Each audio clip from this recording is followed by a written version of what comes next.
Hello, welcome everyone to PopCultX episode 114. Joining us for more pop culture news from myself, Gabriel, and co-host Danny from a Gen X point of view.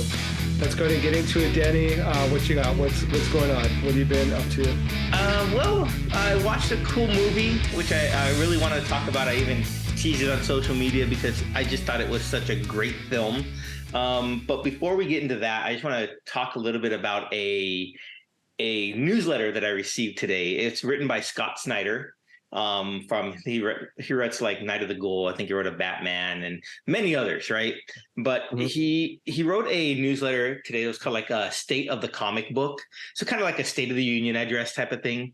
And It's a really fantastic read, I think, especially for you and myself who are really big fans of comic books, because it addresses some of the, especially when it comes to comic book movies and superhero movies, it addresses some of the stuff that I've noticed as well, is that there seems to be like a superhero fatigue setting in, almost like a lull in the consumption of superheroes, which, it's okay. And I guess because that's how it is, it ebbs and flows.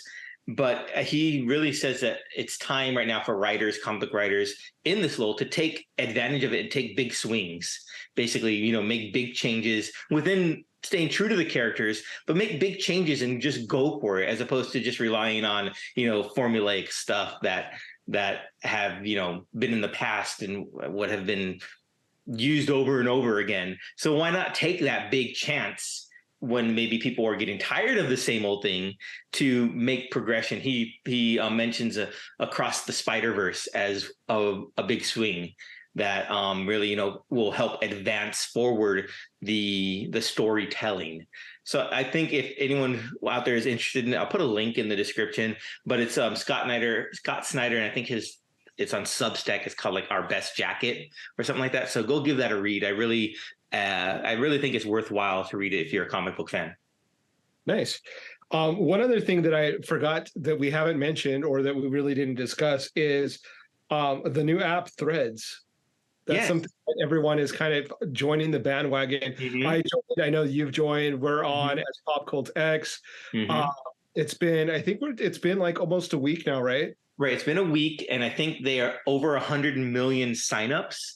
So it's like the fastest growing social media platform ever, which only tells me that people are hungry for a Twitter-like environment that's not Twitter. Yeah. Because Twitter is just, it's a cesspool right now. It really is. There's no way, a better way to put it. I'm still on there. I think I just put today that, we're retiring the PopCultX Twitter feed and moving to Threads, because Threads allows you to get a wider variety of content. Your feed is a lot more diverse, and it doesn't have that same sort of negativity that Twitter has right now. So yeah, I'm really excited about it. Yeah. I've been on it. I think I joined the day after it came out. So I wasn't on like at the very inception, but it's been a lot more enjoyable. I don't see a lot of the trash that I have on Twitter. I already deleted my Twitter, which was like my second time that I tried Twitter and it didn't work out. And I'm already enjoying it so much better. So I'm glad that there is an alternative to Twitter out there that people can enjoy. And so speaking of that, please follow us and join us on Threads. I think it's a great way for you to communicate with us as a podcast. You can submit any questions that you might have, or throw us someone's profile of someone that you might think would be a good guest. I know that's one way that you stay in touch with a lot of the people that we have on the show is through social media. Yeah. And I see that a lot of people, especially our last guest, who is not really on Twitter, joined Threads. So I'm thinking that they think that it's going to be better than Twitter with a lot of the garbage that's on there. Yeah, I think it is going to be. I mean, it is owned by Instagram and Facebook and Zuckerberg, right? So it is that's the caveat to it. I mean, they're going to mine your data and whatnot, of course, but they haven't had ads yet on that platform, which is great. It's not as robust, but maybe it's like the early years of Twitter where we didn't need all that. We don't have to weed through the filth to find the content that we like because it's there already for us. The algorithm, whatever, is seems to be still in a learning curve, which Yeah. is fine. And but like you said, yeah, if you're on Threads, go find us. We're at PopCultX. That's our username there.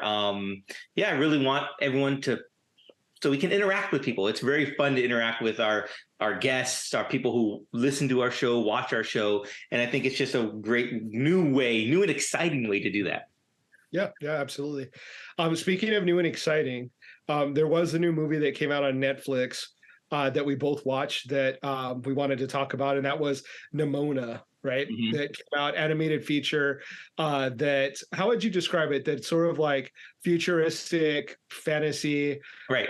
world where there's like flying cars and it's futuristic with like holograms, but it's also very fantasy because you have monsters and um, it's sort of like knights. There's still knights coming around to defend their institution. So it's sort of like knights and Renaissance meets the future.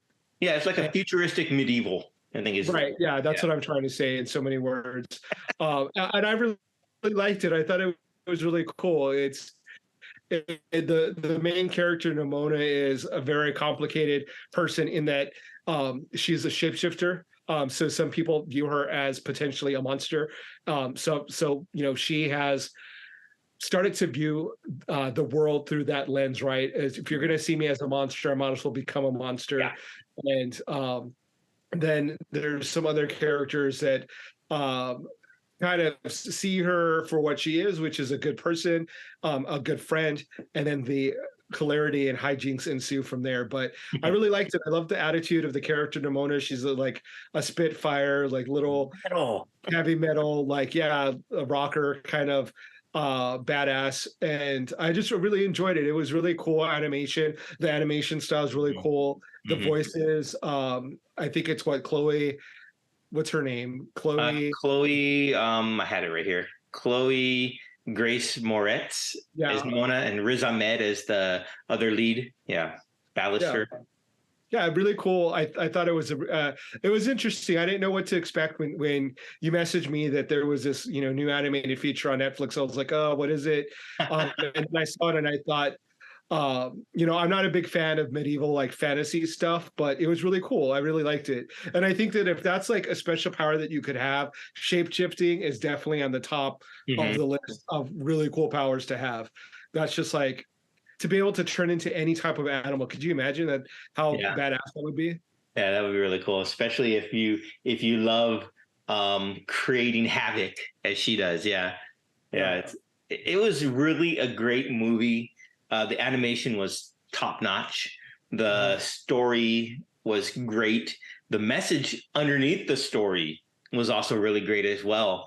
And I think if you just look at it at face level, just as like the comedy, the sense of friendship and connection they make, and the animation, it's just great. But once you look a little bit deeper under the next level of that, I think it opens up to such a more robust meaning. So like the original, so it was a graphic novel to begin with, by N.D. Stevenson. I even reached out, say, "Hey, come on our show," but didn't hear back. I guess he was a little bit busy. Yeah.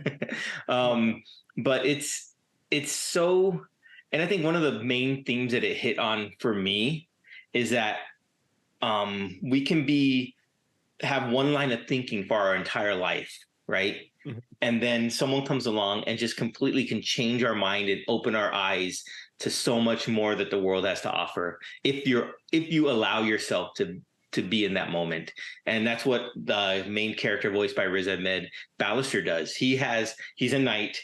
He also came from a non-noble upbringing, so he's already the alienated one as well, but Yeah. he had this way of thinking where monsters are bad, kill them, they're our enemy no matter what.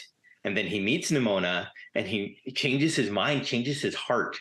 And I just thought that was such a beautiful message for especially in today's world, that it's not always, the monsters aren't always who we think they are, right? So I just thought it was such a great message. I really did. Yeah. Yeah, that was really cool. I mean, there was other aspects of it that I really liked. the main character, one of the main characters, two of the knights are in a relationship, which I thought was kind of Yeah. cool and unexpected. There was a lot of really cool guest voices that I didn't expect.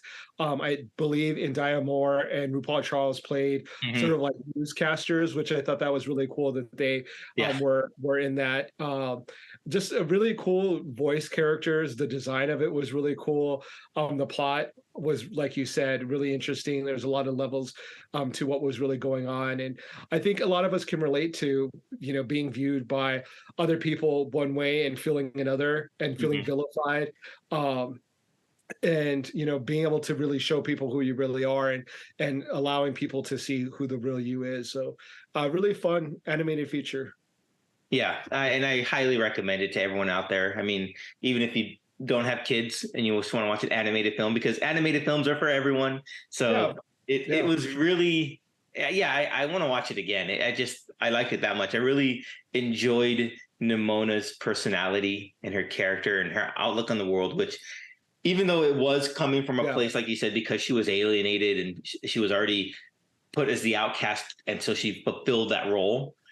I yeah, enjoyed still her personality, because in the end, she still had a kind heart. She was just hurt from everything yeah. that had happened to her, and all it took was one person to believe in her, right? And it was just so great. I really enjoyed it. There is one thing that I would change if I could, Okay. is she's sort of like a little metalhead. They didn't have any metal in the show, like in the movie. They didn't. Their soundtrack needed to be a little bit more hard rock metal. Yeah, I mean, I guess so. I was thinking about that too, because the music didn't really use any popular songs from that are really well known, right? So Yeah. it was all original music, wasn't it? Was there any covers or anything? I'm trying to think back now to the music. Yeah, I don't know if they were originals or not, but it was all sort of pop rock kind of stuff. There Yeah. was nothing that was really that heavy, which I think would have been a really cool, because we don't really see that many female protagonists that are like heavy metal heads. So I thought would have been really cool to have the soundtrack match her personality. Yeah, that's true. I understand what you're saying, and I could see that. I mean, there was some. I'm looking at the song list right now, and it was mainly just instrumental stuff. I think Yeah, the only one that really was like metal was "Breaking the Law" by Judas Priest. yeah.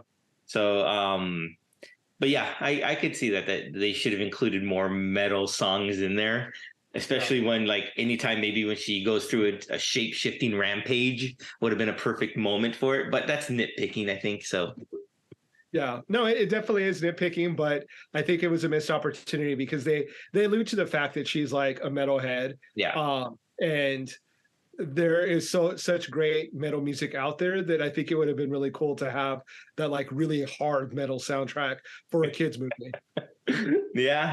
I like mean, Slayer, Rain in Blood. well, I guess the metal in a medieval fantasy futuristic world might be a little different.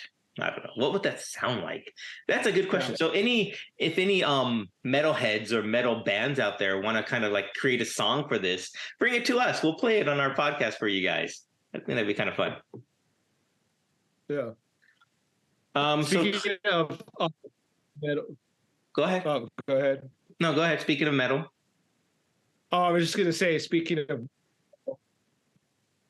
and music, have you been listening to anything new lately? New music lately.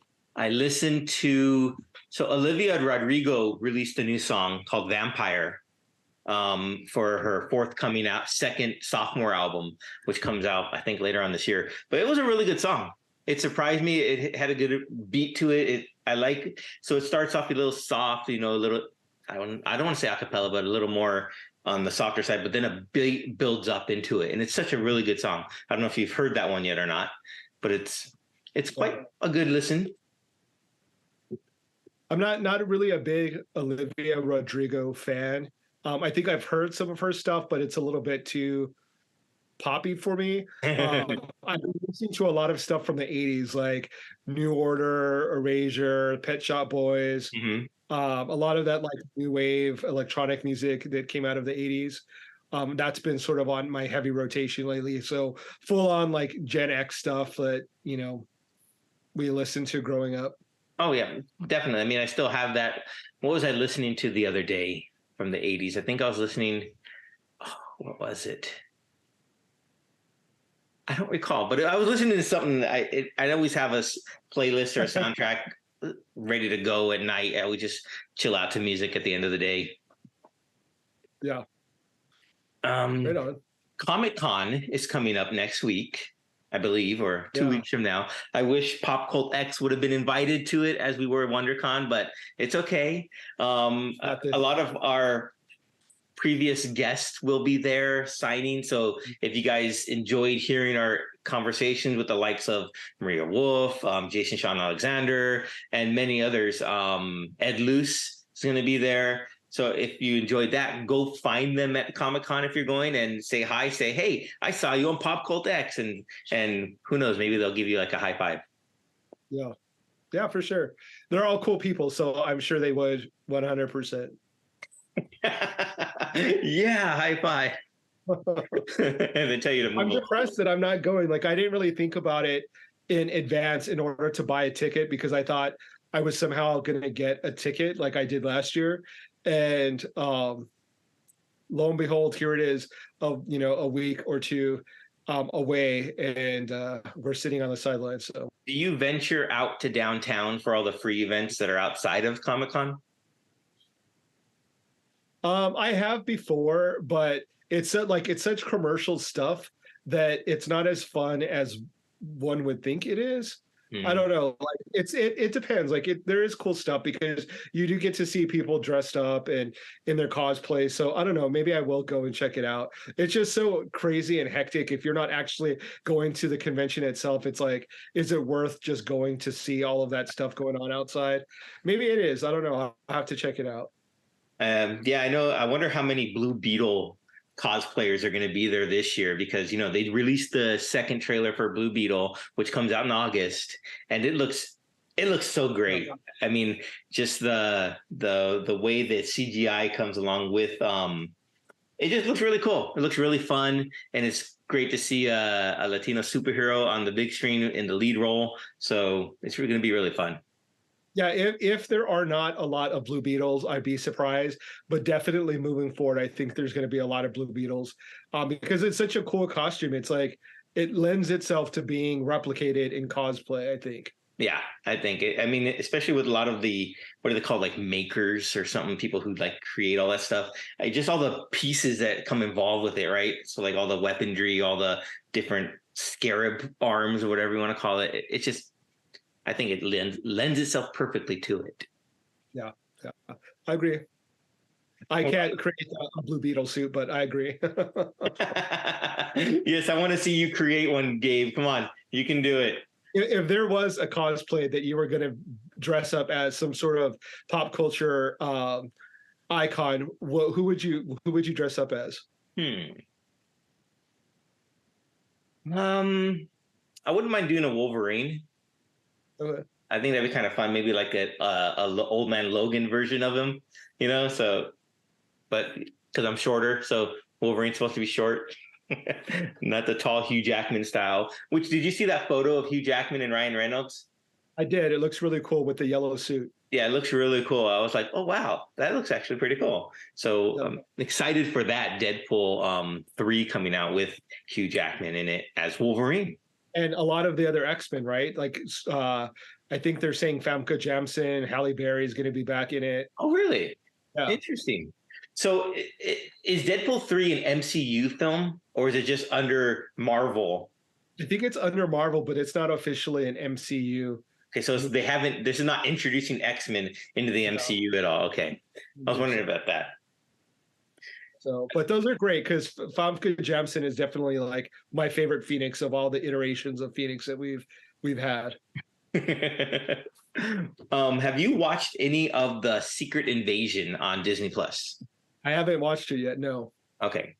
I've watched the first couple episodes of it, and I really enjoy it as a suspense thriller type of Winter Soldier vibes to it. And Winter Soldier is one of my favorite MCU films because it's not just a superhero movie. It has that whole spy thriller aspect of it. So this, I think, continues along that sort of vibe. So it's interesting, but it's not something that I've made a point to go and watch. It's something, oh yeah, I have another episode to watch of that. It's something that, in the back of my head will remind me. So I don't know if it's just the whole superhero fatigue, but what I have been doing though, which is, you're gonna like this, I have been watching a lot of the DC films. So I went back and I watched Man of Steel, Batman vs Superman, Dawn of Justice, the Justice League. Finally finished the Zack Snyder cut. Nice. And you know what? They're really good. They're really, really good. I was surprised because I've been a Marvel fan, and I think I've watched all the Marvel films multiple times, but I've only seen the DC films one time each. So I went back and I watched them, and I was mad at myself for not watching them more. Man of Steel was a great movie. I really liked it, and so was in Dawn of Superman or Dawn of Justice. They get a lot of crap about the whole Martha thing, but it was a good film too. Yeah. I think Ben Affleck did a great job as Batman in that film, and it was just. I know we talked about that a couple weeks ago about whole Batman stuff, but I think it was really good. I was surprised. Yeah, pleasantly surprised. I think that one film that doesn't get enough credit of being a great film is the original Wonder Woman film. That was a really good movie. I have to watch that one next. That's on my list to watch next. And yeah, Gal Gadot is Have you not seen it ever? No, I've seen it once. Okay. Yeah. And just once, so I got to go back and watch it. No. Fortunately. That's probably one of my favorite. That's like up there with like Batman Returns for me. Oh, wow. Okay. I got to go watch that again. Patty Jenkins, right? Director? Yeah. Well, right on. So that's what I'm going to be doing this next coming week. New comic book day is coming out. I'm excited to go see what kind of variant covers I could find. I found a new comic book store, which is the oldest comic book store here in Las Vegas. And it's funny, it's only like a couple miles from my house. So it's really an unassuming location. It looks like it's a converted house, like it's just on the side of the road. So it's not what I was expecting. So I always drove past it and it saw a sign that said comic books, but I was like, I don't want to go in there. That's weird, but it's really nice. Or you to their old house with the promise of comic books. Come in. But it's a really great store. A huge selection. It surprised me when I walked in. I was like, wow. The owner, Steven Riddle, he's a very nice man. I spoke to him. He gave me a big tour of the store, so it was really cool. I reached out to him, invited him onto the show here. I'm curious to get a shop owner's input on how comic books have changed over the course of 3 decades. Yeah. And how selling them and consuming them and reading them, how that has changed for him and how it's progressed or what he sees the trends are. So hopefully we can get him on there because I'm really curious about that. Yeah, that'd be awesome. So yeah, that's all I got for this week. Same here. So please watch and subscribe us on YouTube. Hit us up on Threads. Follow us on Threads. Don't hit us up on Twitter because we're leaving it. Leaving it behind. So definitely like and subscribe us and hit us up with any questions or suggestions you may have for future shows. We'd love to hear it. Until then, we'll see you next time. Bye, everyone.